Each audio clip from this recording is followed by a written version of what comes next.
Hello and welcome to Theology Unleashed. I'm Arjuna and this is the channel where Eastern theology meets Western skepticism. Today, Eastern theology is going to be meeting Western theology. Our guests today are Keith Ward and Kenneth Valpy, also known as Christian Swami. Keith Ward is a British philosopher, theologian, and Anglican priest who has held various positions, including Regis Professor of Divinity at Oxford University. His books include Why There Almost Certainly Is a God and More Than Matter. He has been awarded honorary doctorates from the University of Amsterdam, the University of Glasgow, and Virginia Theological Seminary. He is a member of the Board of Governors of the Oxford Centre for Hindu Studies. He is well known for his work in the field of metaphysics, in which he makes a case for idealism, and for his focus on interfaith dialogues and comparative theology.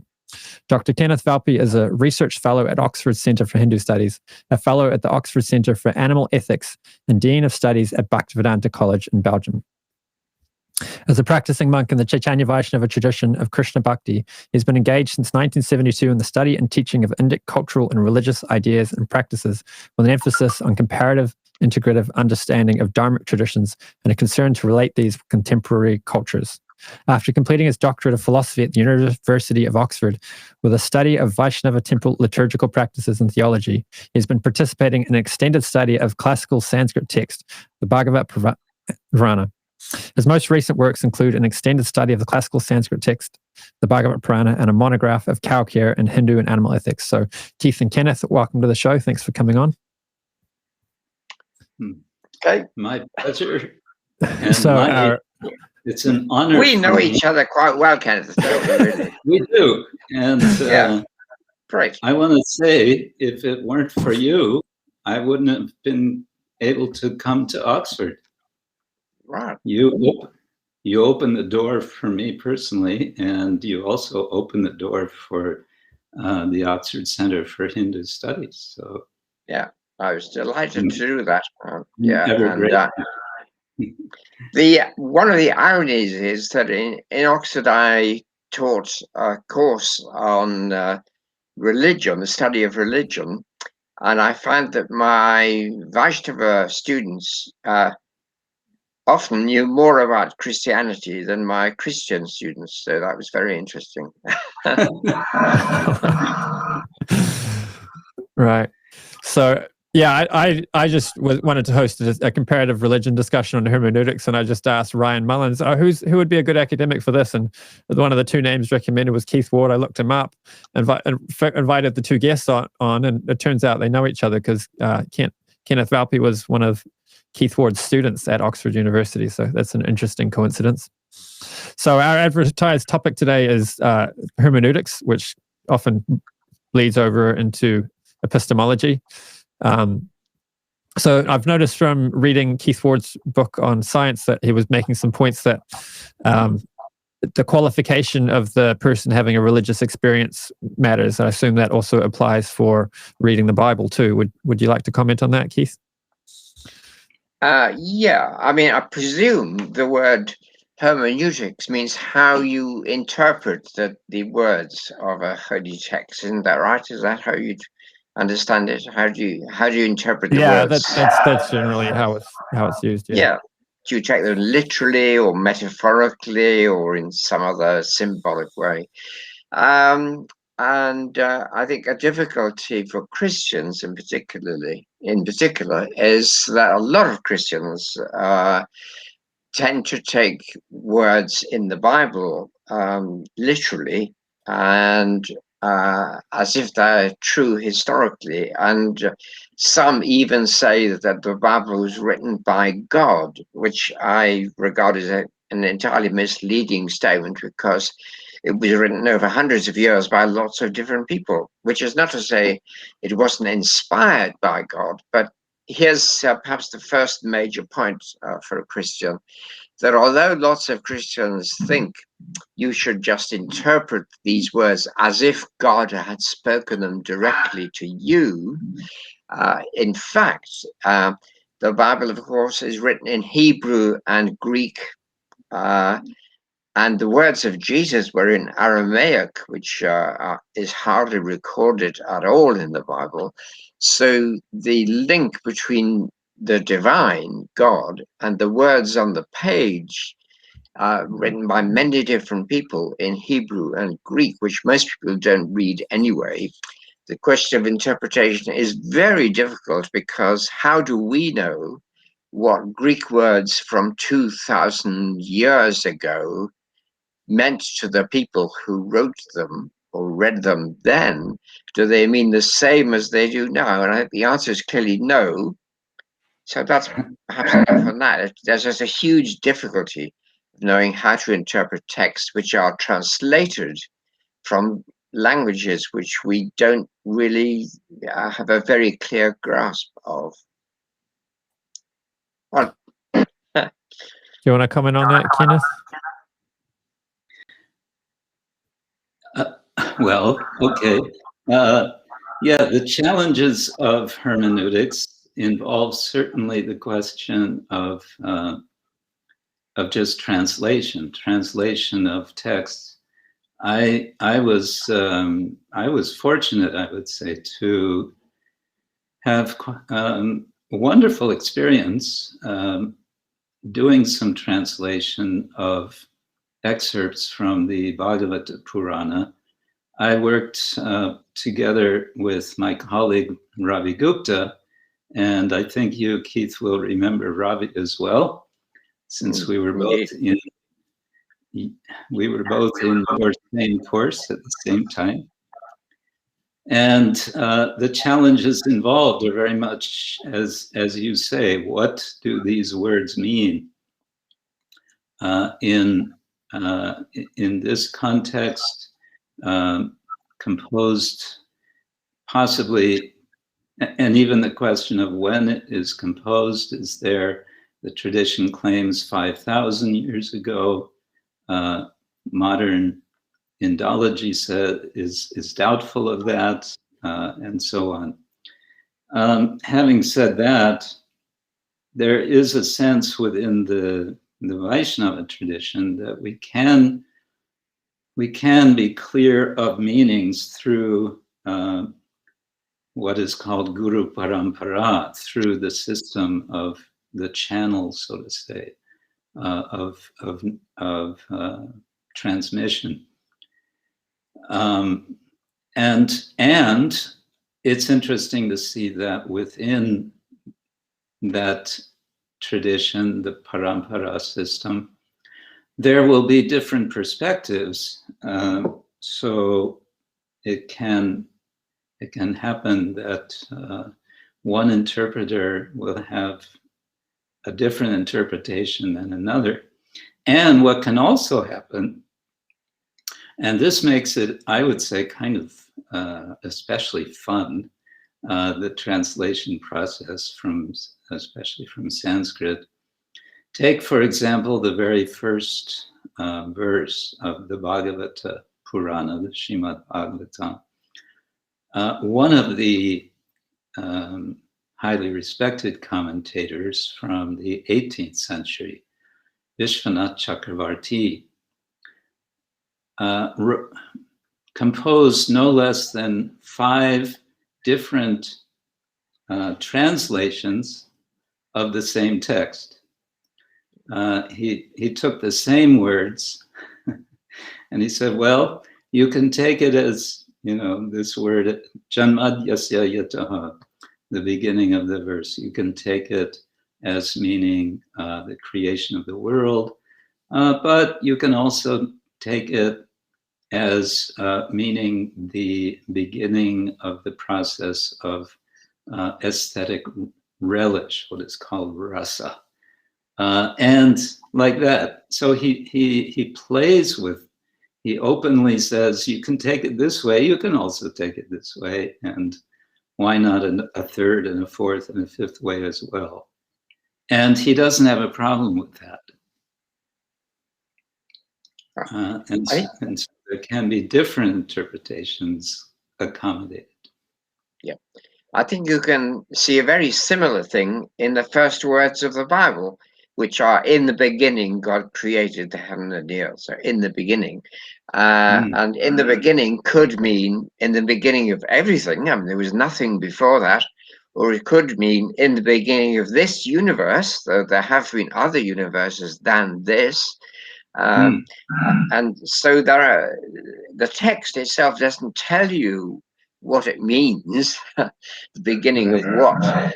And there are similar arguments about was there a primitive chaos in the Bible?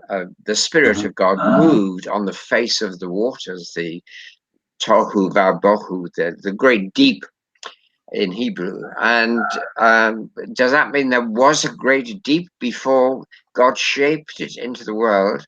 Or does it mean no, God created the deep as well? So though, if you look at the text, you simply cannot tell just by reading it which of those interpretations are correct. And I think, again, a similarity with what you're saying is there are traditions of interpretation within Christianity. So John Calvin, a Protestant, has one way of interpreting these. He was a very good scholar of Hebrew, but he has a different way of interpreting it from Thomas Aquinas, for example. So there are different schools of interpretation.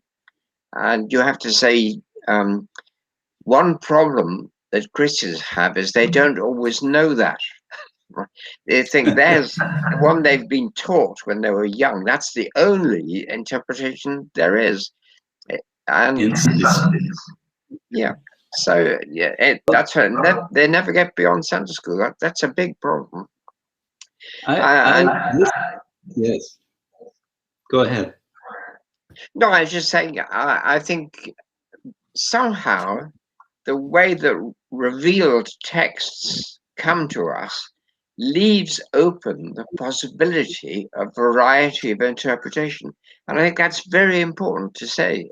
There's not just one truth, which is obvious, it's clear, there's no argument about it, that's it, that's what it means.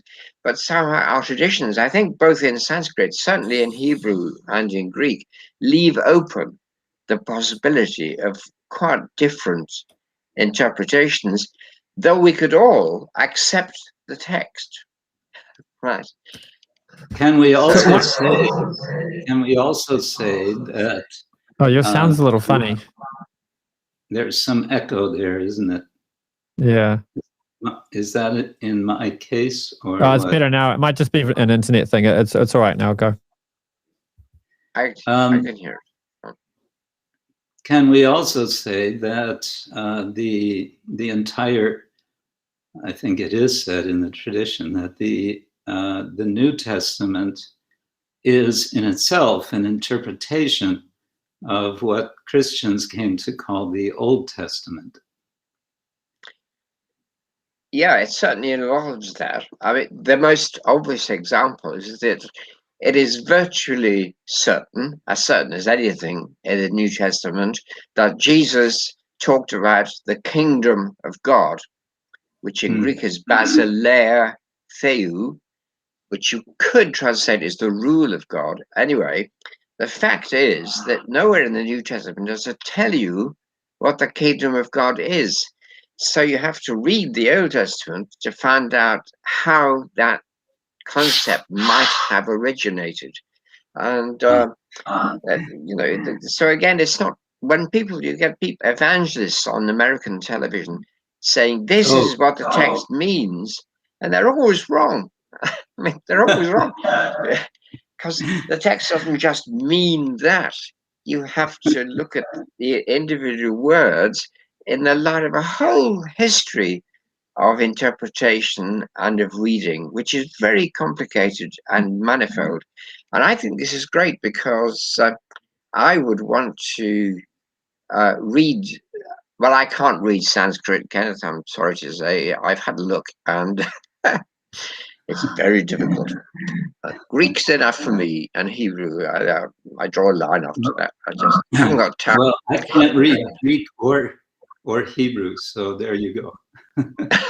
Yeah, but I think there are lots of possibilities of saying these different languages actually can be interpreted as converging much more than the traditions have come to say they do. When some Christians say Hindus all believe in millions of gods, so they're all polytheists. Well, that's just a lack of, it's sheer ignorance, really. But it's come to be generally accepted, whereas I certainly find in Vaishnava theology a lot of convergences of thought about the Yeah. love of the supreme being. And I think the Vaishnava tradition can cast a different, a new and exciting perspective on what that sort of love actually means. Right. So I think the interpretation can work, not just, you read the Hebrew and try and find out what they meant, but also talk to somebody who reads Sanskrit and see if there are interpretations which are convergent, which converge on a spiritual outlook, rather than the ones which say, oh, these are all different, and furthermore, one of them is wrong, and mine is right. I think for me, that's the worst sort of hermeneutics, the worst sort of interpretation which says there's only one correct interpretation and I know what it is. And the rest of the world got it wrong. They're all wrong. So one modern idea you get, is that an artist or a poet could create something, and then the viewer of the art or the reader of the poetry, they can find some meaning in it that wasn't put there by the artist. So I've heard in the Vaishnava tradition, this idea is rejected. So if you read a poem, the only ideas that can be contained in the poem are ones put there by the author. So if there's multiple interpretations which are valid from a line of scripture, those were intended and they were put there. Would that be accurate? Not completely. Okay. There's some truth there, but one thing we have to remember is that a good percentage, a huge percentage of what we may call the Vedic corpus in the broadest sense is poetry. It's composed in poetic meter, and also the one of the terms for Brahma, who is considered to be like the cosmic engineer, he's referred to as Adi Kavi, and the primordial poet, or the original poet. The term kavi can also mean philosopher. So from that perspective, if we think what is poetry, I would say it's the sort of height of linguistic expression, which has as its purpose opening to depth of feeling. And our whole tradition, the Gaudiya Vaishnava tradition, is all about feeling. It's all about rasa. It's all about aesthetic emotion experience, which is evoked especially by sacred poetry. And ultimately you have,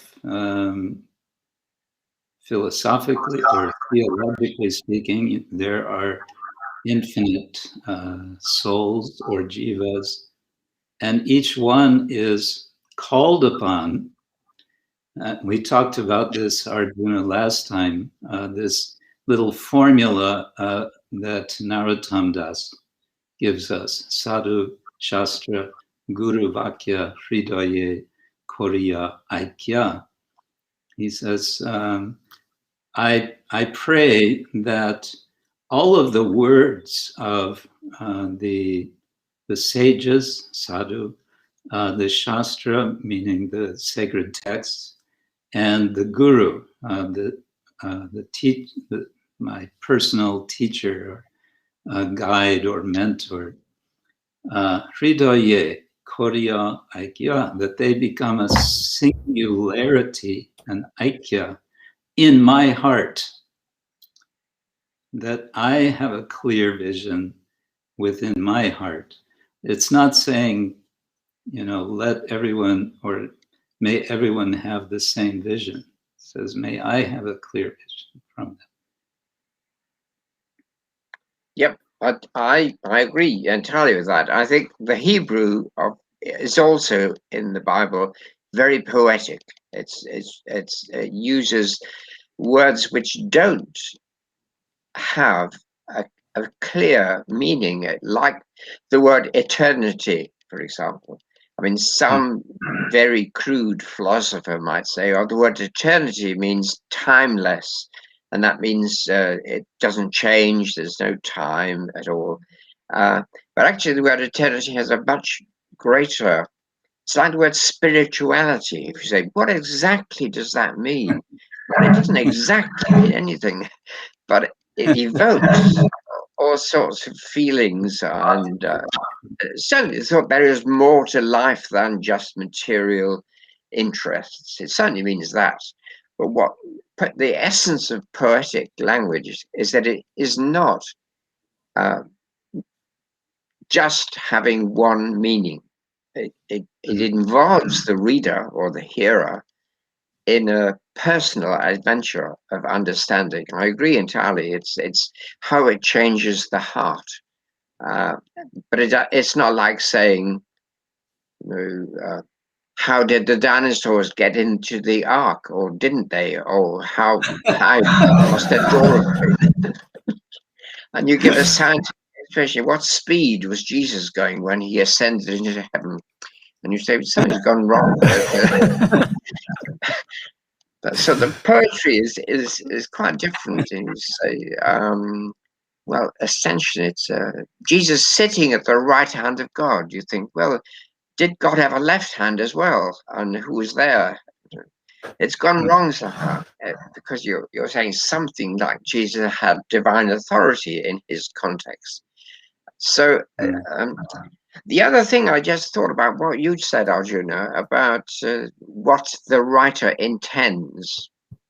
There is a thing in literature called the intentionalist fallacy, which I'm sure you know, but the intention, it's not necessarily a fallacy, just so to say it is. The intentionalist fallacy is to think that what a poem means is what the writer of the poem intended it to mean. So, and that's a fallacy, it's a mistake, because it doesn't matter much what the writer intended. What matters is what is there on the page and how you respond to it. And that might be in a way which the writer had never even imagined. But you're still learning from that poem something valuable. In other words, you can never anyway know what a poet or a writer intended. You can't get into their head, into their mind. So it's a mistake. I think it's a mistake too, but it's only one point of view. It's a mistake to say that what a poem or a holy text means is whatever the writer, if the writer was a human being, whatever the writer intended it to mean. The intention is A, unobtainable. We never find out what it is. And B, it's not the point of the writing anyway. It's not to show somebody's intention. Is to say something which will evoke in you, the writer might have no idea what. So the meaning that people get out of it could be intended by God and just divinely inspired into the author. So the author might not have had the intent, but God has placed that meaning there for you to discover. That might be true, but why would you think that God had only one thing that God intended to say and just said it so that it couldn't be misunderstood?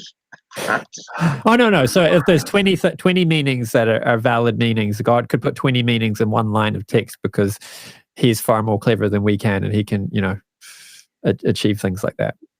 Well, look, we're talking about hermeneutics here, right? So the question, there's a very famous philosophy book called The Meaning of Meaning, right? It's a really stupid title, really. But the meaning of meaning asks the question, what does meaning mean? Right? What is it to mean something? Right? And I'm talking now, and am I intending just one thing that I know clearly what it is and I want you to get it? No. Words are coming out of me and I'm thinking, did I really mean that? Right? Or perhaps they come out of me and I'm not sure what they mean. Right? But they're still coming out and they have a meaning. But what is a meaning? I'm suggesting to you a meaning is what somebody takes a symbol to express. So that it's never the case that one word has one meaning. Okay. I'm reminded in this regard, possibly, maybe it's tangential, but I'm reminded of Ramanuja. I know you're familiar with Ramanuja Acharya, Keith, who of course was not happy with the Advaita idea of a kind of ultimate, some sort of ultimate singularity. And so he emphasized that God is described by language, and indeed that every word is, he was very radical, I think, as I understand him, maybe I misunderstood, but from translations I've read, that every word in any language is, in some sense at least, a name of God. Yeah. That every possibility of meaning that we get has something to say about the character, the nature of God. So, Okay. It's all silent. That's a very poetic thought. Yes. And if I sit here and ask, what does that mean? I get the impression it's very profound, but I don't know what it means. Right? So I say, this is a table. Yes, what's that got to do with God? Now, it probably does have something to do with God, but it's not clear to me what. And it leaves open. It opens up for me possibilities of seeing things in a new way. And so meaning is social. All right, let's try that one. For a word to have meaning, we're all speaking English at the moment. So there's a little society of which we are part, of English speakers. We're still going to differ a bit about what we think English words mean. But on the whole, we understand them quite well. But the getting the meaning is becoming part of a particular group. Can I put it that way? The meaning is not something the word stands for, just like that, just one thing. The meaning is a group activity of communication between different minds. And the meaning will differ according to the group you're in. Right. Isn't this about the idea of language as being meaningful by convention? Yes, it's very close to that. In fact, the philosopher I have in mind here is Wittgenstein, Ludwig Wittgenstein. Oh, yes. Good old Ludwig. Yeah, good old Ludwig. And he used to say, don't ask for the meaning, that is what the word stands for, but ask for the use, namely, how is the word used in this community? Uh-huh. Right. So if you say, hi there, how are you? And you say, what's the meaning of that? It doesn't stand for anything. It's just, it has a use in a particular community. And another community might not understand it or might not use it. If I say hi, they might think it's rude. If I meet someone and say hi, they'll think, oh, that's too informal. I don't like that. So it depends on the community And this is where interpretation comes in. Each community has a slightly different interpretation because it's the activity. The meaning is the activity of communicating in that community. Right? So it's not the picture of word stands for thing. It's that word expresses a social relationship in a particular group. Does that make sense? Yes, it makes sense. I can, as we say in America, I can relate to it. But perhaps by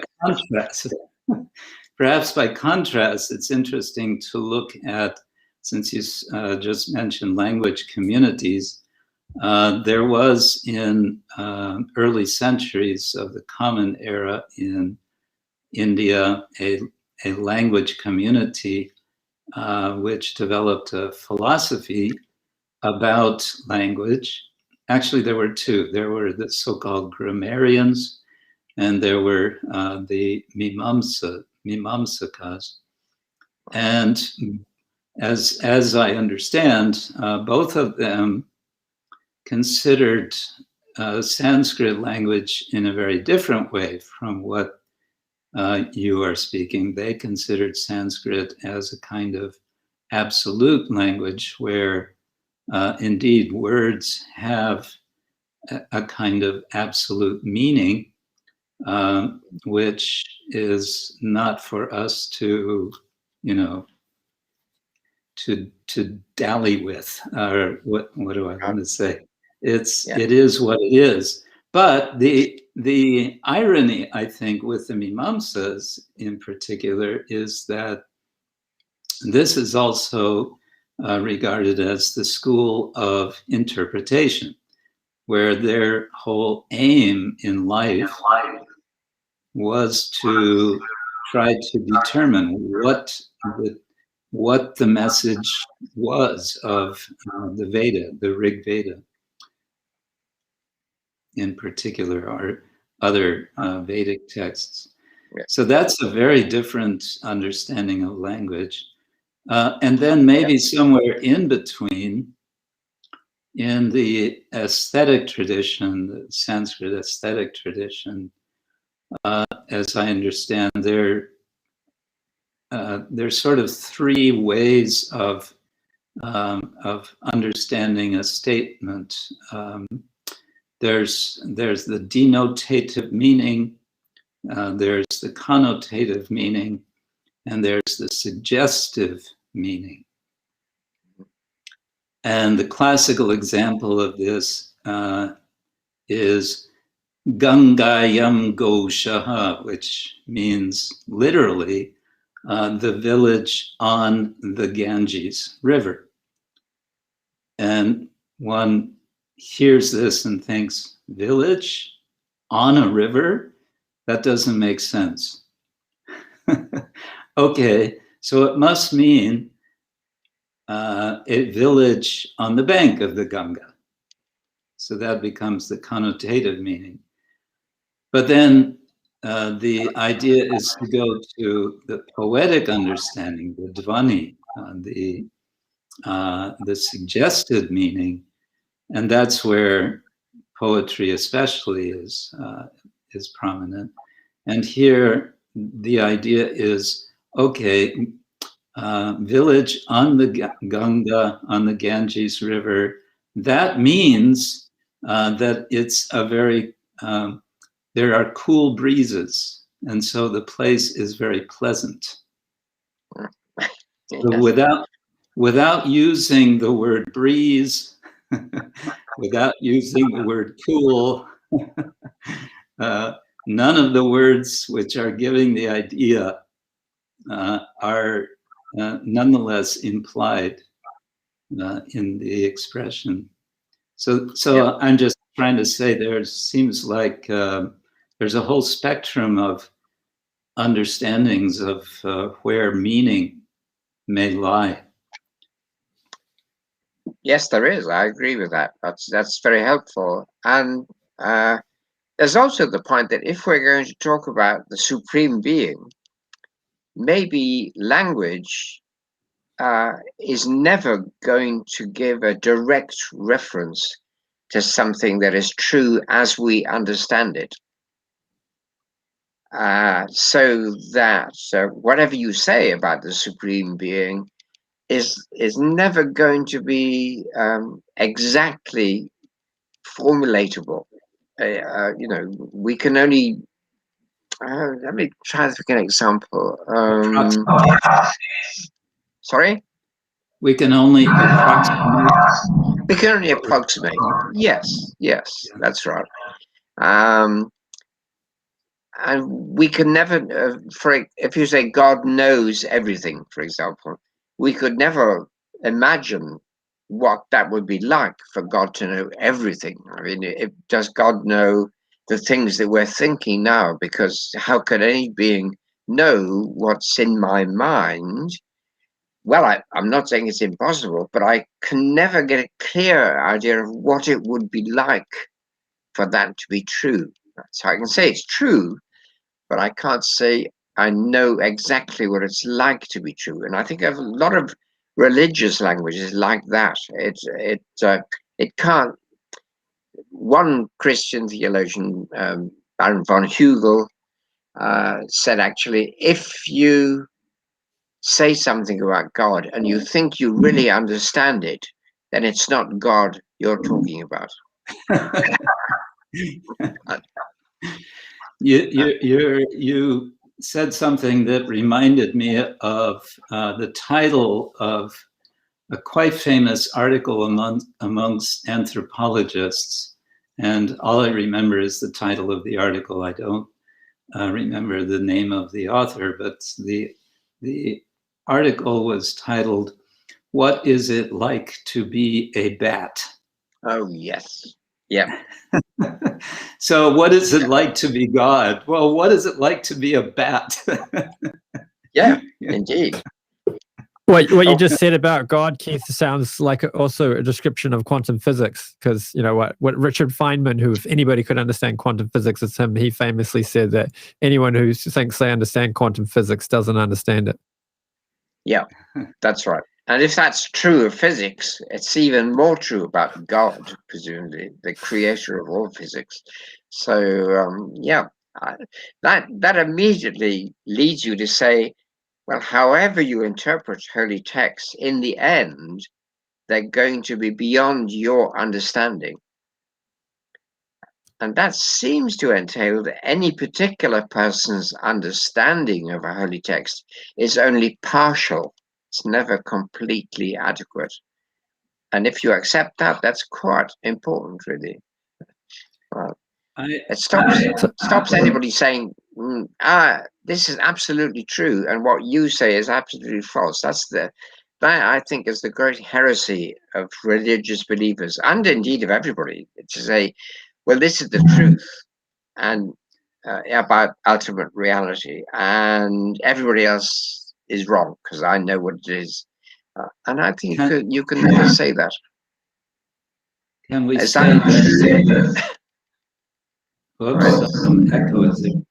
Some echoes. It might come right. It seems to come right after you talk for a couple of seconds. I think because your internet's low, it doesn't send a signal unless you're actually talking, and then it takes a minute to come right.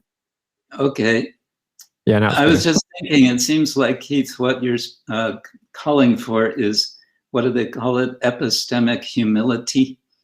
Yeah, exactly. I would call it that, yes. And you mentioned language as, if I'm misrepresenting, but as in some essential way falling short of giving us the reality of the supreme being. This leads me to think about another perspective that we see in the Vaishnava tradition with respect to mantra. Mantra is also, we can say, composed of words, and there's a sense in which, at least it's expressed in such a way, that there is a kind of non-difference between the referent and the language referring. And this is particularly said, abhinatvam nama namino. There's an abhinatva, there's a non-difference. And we may say, well, what does that mean, a non-difference? But there's a sense of a collapsing of the gap, or a closing of the gap between the object, in this case, the person, God, and the pronouncing the word which is seen as a name. And it's a big challenge for us to comprehend that, because we always think of language as designative of something else than itself, which to me calls me back to what you were saying before about our friend Ludwig Wittgenstein, that he says, don't try to look at the meaning of words directly, but at how they are used. Yeah.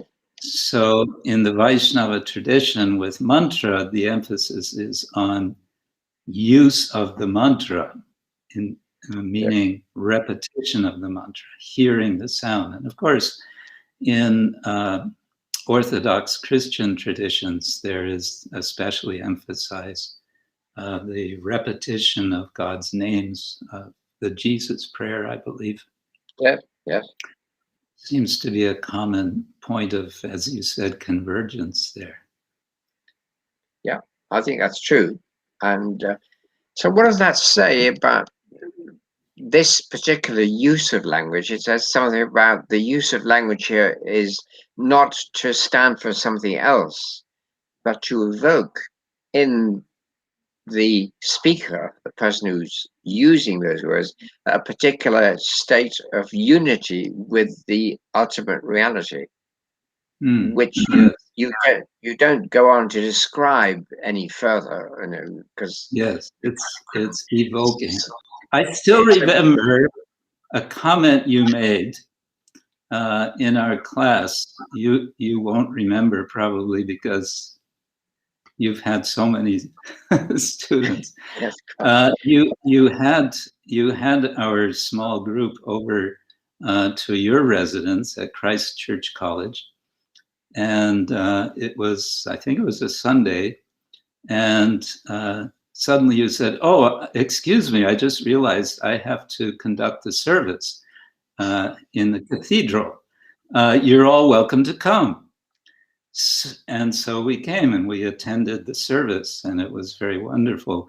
And I still remember you said, and you can sing the songs.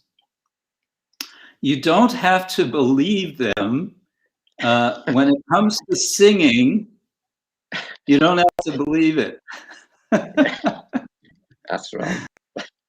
So we were all happily singing the hymns, although I found them very, very nice. They were glorifying.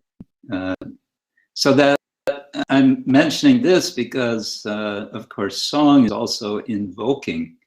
You use the word invoking, and I think this is very much what is going on, specifically with mantra.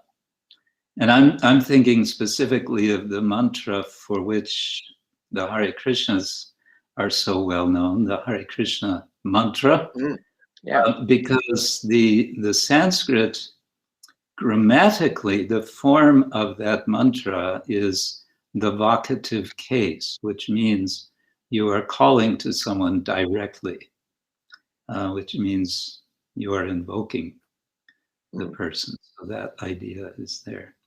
So I guess what I'm thinking is there's really quite a range of ways to understand how language works, how it's used, about different, as you said, depending very much on community. Like if I go into a group of people somewhere in the next town here, Kamyanagora, and start talking about the Veda, even if I could speak fluent Polish, which I by no means can do, they would just look at me, you know, which planet did you come from? No idea.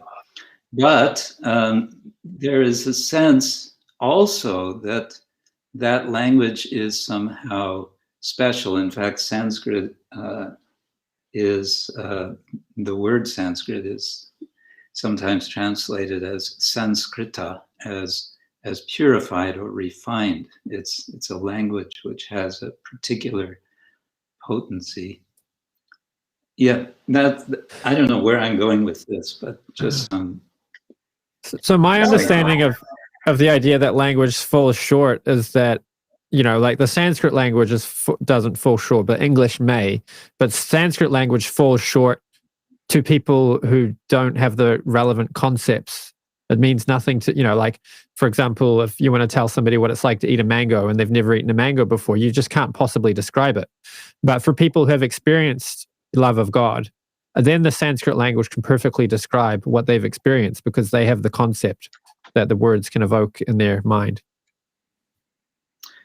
It could, but I think the point Keith's making is still valid. Even with Sanskrit, we can see that there are different styles of Sanskrit that have developed over time. There's early Vedic Sanskrit. In fact, one scholar insisted to me, he said, Vedic, don't call it Sanskrit, it's Vedic. Okay, then there's classical Sanskrit, and then there's medieval Sanskrit, and I don't know if there's modern Sanskrit. I mean, there are scholars who conduct lectures in Sanskrit in India, but there are changes in the language as well, at least in how it's used in a particular time and in a particular community. So it's not, you know, it's often said Sanskrit is a dead language. Well, a dead language would mean a language which nobody speaks, it seems to me. But there are people who do speak Sanskrit. And understand when someone speaks and so on. So it's a living language, which means we may say also about language that it, by its nature, it is changing over time. So it's changing in terms of community, and it's also changing in terms of time. But again, the Vedic tradition insists that there is a timelessness to this transmission of the truths of Veda. So there's a tension there. Yes, it's interesting when you look at different world faiths, they all seem to say the same sort of thing about their own language. But if you say, Arjuna, that Sanskrit is particularly appropriate to the Supreme Being, well, a Muslim would say, no, Arabic is absolutely the language. And a Jew would say, no, it's the Hebrew. That's clearly the language of God. So don't you think there's something a little bit odd about that? Well, the difference is I'm right and they're wrong. Yes. No, it says something about the importance of language, but that actually that importance doesn't lie in the unique capacity of a particular community language to convey the absolute truth. Right? It sounds more as though, I mean, there are people who think in the Christian church that Latin ought to be the language of worship, but I'm a true Greek, that's ridiculous. And it ought to be Greek. And if you're English, well, I don't know what you know about the English, but they think Elizabethan English, thou art coming here, O Lord. They think that sort of language, which nobody else speaks, of course, is the language of God. And they say, you can't change that language. It's absolutely, this is it, right? And well, let me give you this example. It's very interesting. People often say, when you talk about God as a Christian, you should say, thou, O Lord, art great. Thou art great. Now, the word thou is second person singular, like tu in French, and it means you have a especially intimate relationship with the person. But actually, Christians don't think that's true. They think the word thou is used because it makes God an object of reverence, which is the opposite of what the word thou meant in the 16th century when people really used it. It's like saying, you, hey, you come here. So that word thou has completely changed its use.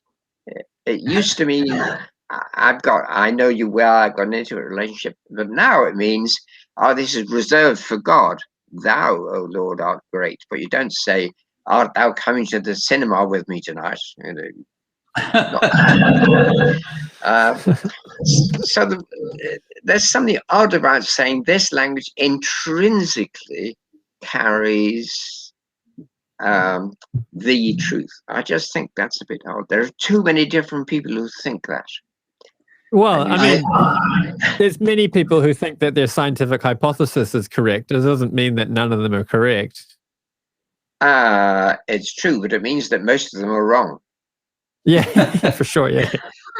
But I think there's something else here, and that is an impulse of looking for a sacred language. That language is, we use it in everyday ways for all kinds of things. And perhaps it has also to do with a problem that's been recognized by anthropologists, which is that we human beings, and not only human beings, but animals, all kinds of animals, have different ways of enacting deception. But humans are especially adept at deception, and particularly through language. In other words, we know how to lie. And so there's a seeking for a language in which truth always somehow comes through, no matter what we do or think or say. It will descend. It will come through. The revelation will have its power, and there's a sense that let us find that language that works, that does that job. And as you're saying, the problem is everybody's saying, well, you're talking about my language, namely Arabic or whatever it is. I met some Amish people a couple of years ago, very nice people in Pennsylvania. And their sacred language is a kind of, 18th century German. That's right. So I think the truth is that there are specific religious uses of language. I think in ordinary Sanskrit, when it was probably never used by ordinary people. It was only used by Brahmins, wasn't it? I think. And if there was an ordinary Sanskrit that you used in the marketplace, that wouldn't be thought of as particularly important. It's only when you give that language especially religious use. So you associate with certain rituals, with certain bodily postures, with certain states of mind. And it just seems to be that many different languages could have this sacred use, and it's the sacred use that matters rather than the grammar or the exact noises that you make when you speak, right? So it would seem to be a mistake to say this language. I mean, I'm a Christian and I know New Testament was written in Greek, but I don't think Greek's particularly important. In fact, in the New Testament, some of the Greek is rather poor grammatically. It makes mistakes, grammatical mistakes. But there are some phrases which you get used to, which have again, I go back to that word evoke or invoke. That this invocative aspect, but that could be any language if you gave it that use. So I'm concentrating on, it's not the language. I mean, there's nothing wrong with Sanskrit, but it's not intrinsically better than Hebrew. So one question we could ask is if this could be examined empirically, like, for example, with Sanskrit, they find that people who memorize Sanskrit slokas, there's some benefits to their brain. Maybe they would get the same benefit memorizing slokas in any language that's possible. But also, one thing that's beautiful about Sanskrit is the grammatical flexibility. So you can take any word and turn it into a name, any kind of name. Any word can have any kind of word form. Whereas in English, when you're doing philosophy, often you want to use a word on all sides of your idea, but the word just lacks the grammar for you to be able to use it like that. So I heard a talk once where he was using a word and he's like, and here we ran out of the grammar, and then he just made up a use for the word, or the world to world and all its worldliness or something. Whereas in Sanskrit, you can do this. And in philosophy, it's nice to use the same word all the way through for clarity. But in English, often you'll have to, for the same idea, just change words because the grammar falls short. Yeah, well, Americans have no difficulty with changing English into weird forms. I beg your pardon.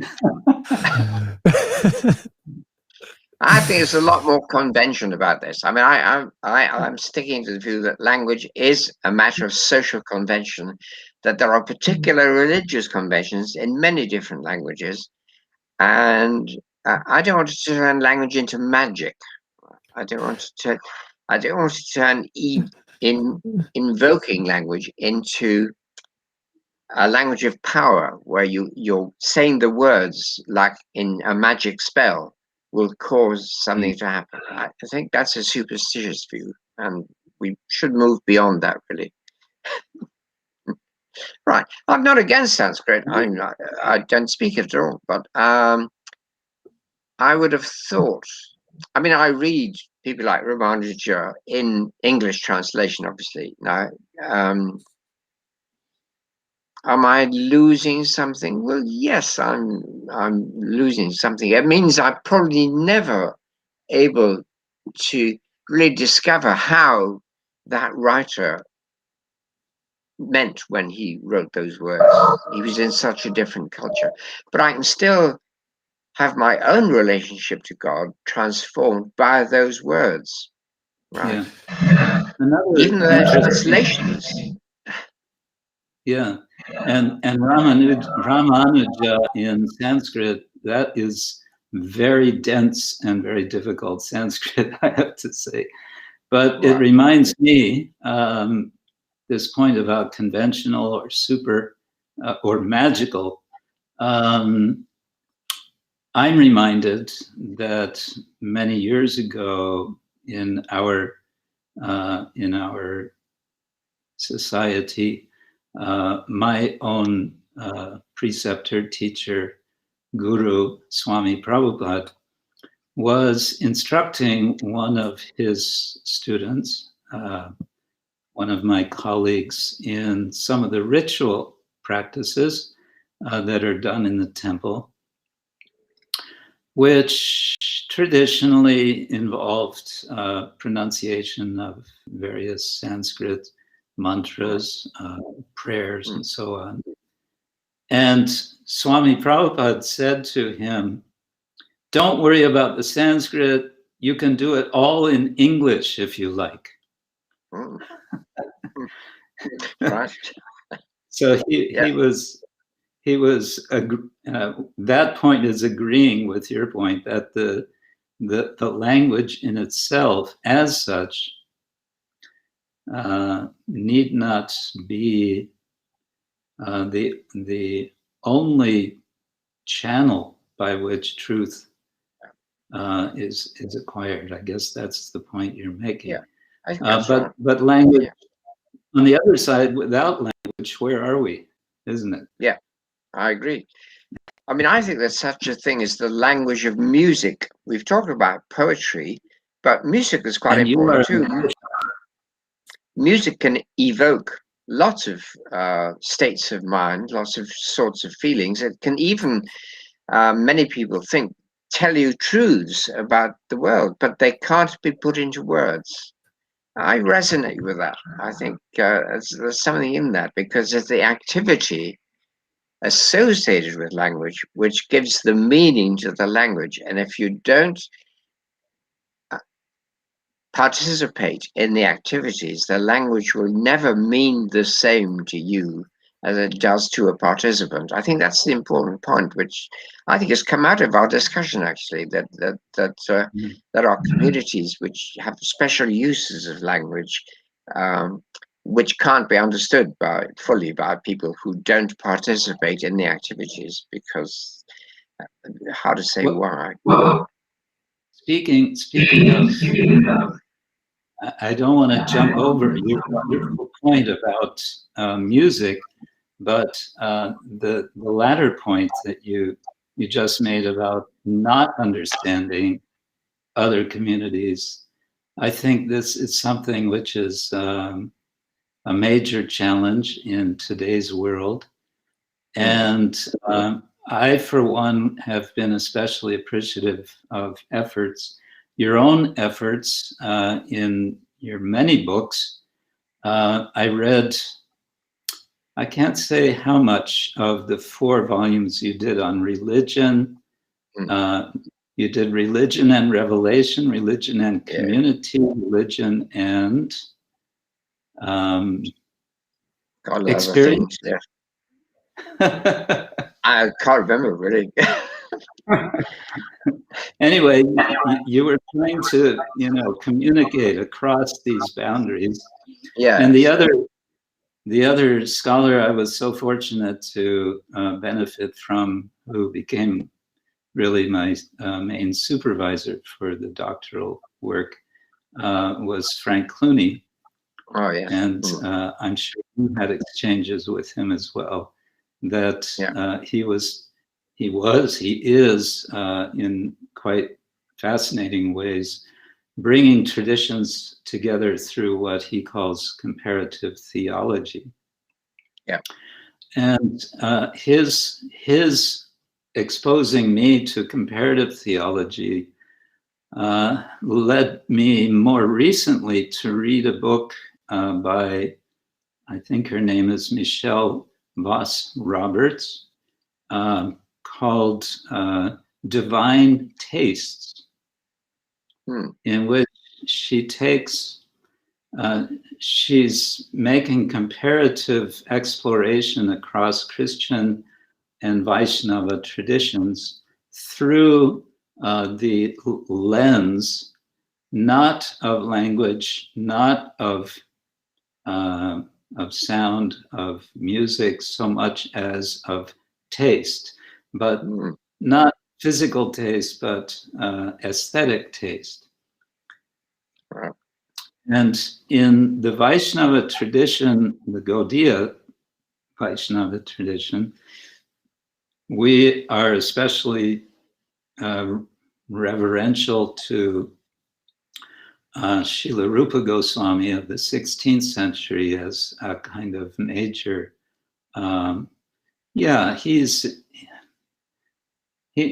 how to say, he's not Thomas Aquinas. Thomas Aquinas might be compared with Jiva Goswami, but anyway, we call him the Rasa Acharya, the teacher for this aesthetics of theology. And what I wanted to call attention to is that at the end of her book, Michelle Voss Roberts calls attention to one particular rasa, which means a particular flavor or mood, which is, in Sanskrit, it's called adbhuta, which means something like wonder. Wonder, amazement, and all the associations of that. And the point she's making, which I find interesting, is that this rasa can be a vehicle for connecting one's own tradition with another tradition. One can experience another tradition with a sense of wonder. Yep. As opposed to, we're right and they're wrong and so on. Yeah. But rather to say, oh, that is wonderful, how they perceive, how they understand God. That is, and that expands my appreciation, my understanding of God from my perspective. Yeah, I must read that book, obviously. I